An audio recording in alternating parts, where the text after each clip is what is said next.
Selamat berjumpa kembali dalam layanan audio Sahabat Perjalanan. Hari ini adalah hari Jumat 9 Desember 2022. Tema renungan saat teduh kita dengan judul Melepas Kepemilikan. Melepas kepemilikan. Firman Tuhan terambil dalam Lukas pasal 2 ayat yang ke-7 dalam suasana Natal di bulan Desember. Firman Tuhan berkata, dan ia melahirkan seorang anak laki-laki, anaknya yang sulung, lalu dibungkusnya dengan lampin dan dibaringkannya di dalam palungan, karena tidak ada tempat bagi mereka di rumah penginapan. Mari kita berdoa. Bapa yang di dalam surga, kami ingin belajar daripada karakter Allah yang mau melepas kepemilikan demi kebaikan kami semua, demi keselamatan kami semua, dan demi masa depan kekekalan buat kami semua. Dalam nama Tuhan Yesus kami berdoa. Amin. Shalom sahabat, perjalanan yang dikasihi Tuhan, melepas kepemilikan. Kalau di antara anggota keluarga kita ada yang melahirkan, kemudian melahirkannya harus di kandang domba dan tidak di penginapan sekalipun juga tidak tepat. Karena kita akan berjuang, pasti akan mencari pihak-pihak bidan atau dokter yang sudah terampil terbiasa menangani proses melahirkan. Dan kita tahu dengan jelas sahabat perjalanan, proses melahirkan itu membutuhkan biaya yang sangat mahal. Semakin kotanya besar, semakin lengkap, semakin dokternya terampil, maka semakin mahal. Dari banyak jemaat yang melahirkan, saya bertanya, ada yang puluhan juta, ada yang belasan juta, sekian banyak. Kemudian prosesnya juga menjadi sulit tatkala anak yang terlahir itu ada mengalami masalah, mungkin prematur atau tidak lengkap alat yang dipakainya, itu akan menjadi sebuah persoalan besar. Bagaimana Allah yang tidak perlu melalui proses melahirkan? Bagaimana Allah yang adalah Allah yang pencipta, yang tidak diciptakan, namun Allah di dalam diri Kristus Yesus dengan segala kerelaan menyediakan dirinya melewati proses keterbatasan manusia, harus terkandung di dalam kandungan ibunya Maria sekian bulan, dan harus melewati proses yang berbahaya, yaitu proses terlahir ke dalam dunia ini, dan menjadi sangat bahaya tatkala lahir di kandang domba yang tahu dengan jelas adalah penuh dengan kuman di bagian sana. Kandang domba tidak akan sebersih rumah, bahkan rumah pun tidak akan sebersih rumah sakit yang sudah diatur sedemikian rupa aspek sterilisasi baik alat maupun ruangannya. Sahabat seperjalanan, pelajaran apa yang kita dapatkan di dalam menjelang Natal ini? Tuhan yang lahir ke dalam dunia, Tuhan Sang Juru Selamat kita. Maka satu kalimat yang tepat untuk menyebutkan semuanya itu adalah melepas kepemilikan. Allah yang memiliki segala-galanya mengosongkan diri kenosis, melepas kepemilikan. Sampai firman Tuhan berkata, lahir di baringan di dalam palungan karena tidak ada tempat bagi mereka di rumah penginapan. Dalam pengalaman dan perjalanan hidup sahabat seperjalanan, terkadang kita melepas kepemilikan bukan karena kesalahan orang lain, tapi karena memang kesalahan kita. Tatkala kita berbisnis dalam kondisi ekonomi sulit, kita punya modal, kita mungkin punya tanah, kita punya rumah, kita punya emas, kita punya barang-barang berharga yang kita jaminkan di bank, lalu kita meminjam uang dari bank, dan karena kita tidak sanggup membayarnya bunga dan mengembalikan modalnya, maka jaminan tersebut akan diambil alih oleh bank tersebut.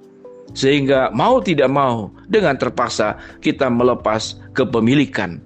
Tatkala kita melepas kepemilikan yang kita miliki, yang kita punyai, adalah sesuatu yang kita cintai, sesuatu yang kita hargai, sesuatu yang kita perjuangkan sekian lama dan kita dapatkan, namun terlepas dalam waktu sesaat. Bagaimana perasaan sahabat seperjalanan?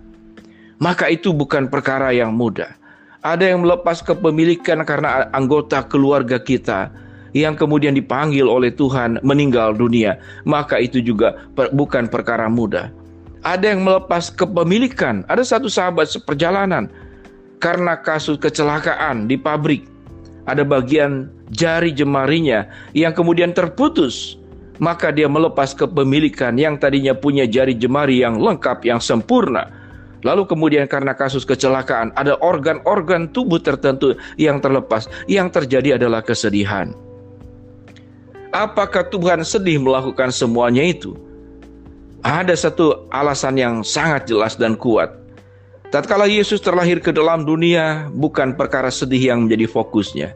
Namun ada kegembiraan dan sukacita yang besar yang dialami oleh Allah, yang dialami oleh Kristus, yang dialami oleh para malaikat-malaikat.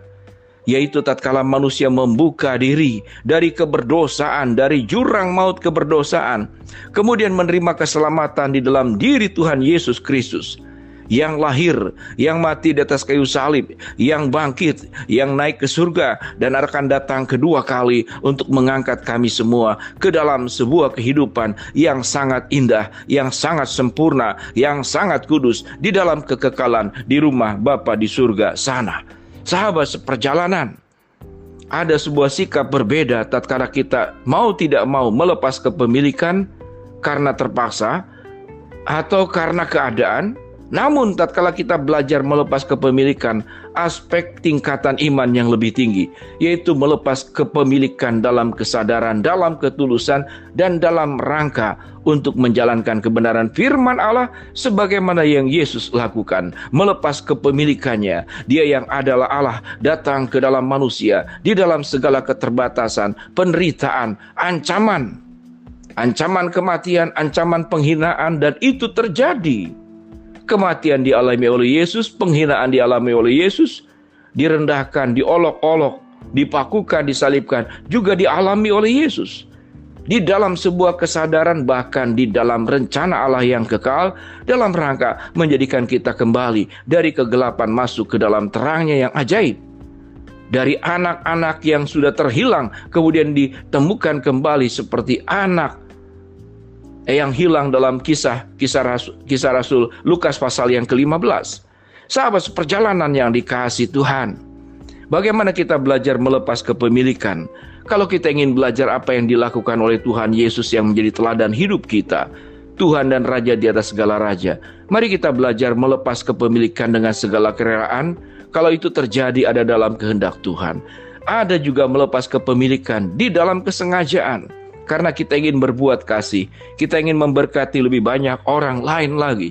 Dalam suasana Natal, kita mungkin berkunjung ke rumah yatim piatu. Kita berkunjung untuk mendatangi rumah-rumah jompo, para lansia yang kemudian mengalami kesepian.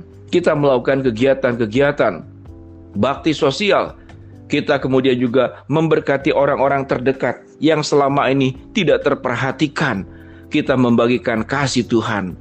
Tatkala Yesus meninggalkan surga datang ke dalam dunia ini, mari kita belajar juga untuk meninggalkan zona nyaman kita, zona aman kita, zona kelimpahan kita, zona kelebihan yang kita punya. Lalu kita belajar untuk melepas kepemilikan dalam rangka memberkati orang banyak. Sebagaimana dalam Matius pasal ke-25, berbagi pakaian kepada mereka yang tidak memiliki pakaian, berbagi kehangatan kepada mereka yang mengalami kedinginan dalam hidup ini, berbagi makanan, berbagi minuman, berbagi banyak hal.